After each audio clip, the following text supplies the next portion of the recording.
So I'm here outside the El Paso Immigration Court, Federal Immigration Court. I've come as a court observer collecting data for the American Bar Association. This is my fourth Tuesday. It's always depressing. There are people whose cases are dismissed and who are detained is the word that ICE uses. You might say abducted. And many of the cases are straightforward and some are not.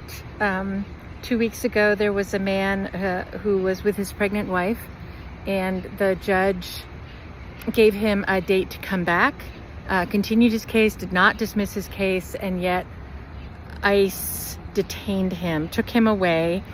And from observing from a small distance, it looked like they didn't really announce what they were doing, and he and his wife didn't have a chance to say goodbye. She became very distraught a moment after he was walked away. Today, there was a woman, she was wearing an ankle monitor, and her case was dismissed, and ICE took her. She had a child who was not with her because the child was in school, and that's allowed, even though the child is part of the case being dismissed. And I asked the ICE agent, I said, I know you're probably going to take her, but what happens to the child? And he said that they reunite the families.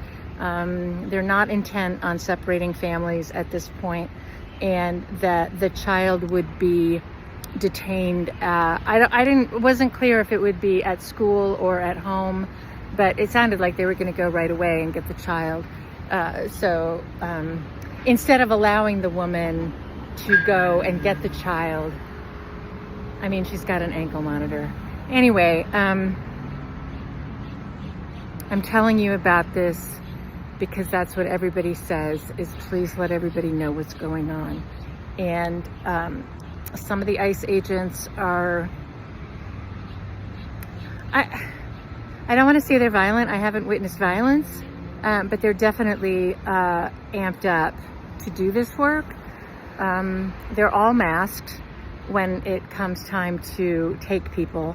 Although, you know, I get there early to observe court, and they could be standing around in the lobby or by the elevators unmasked.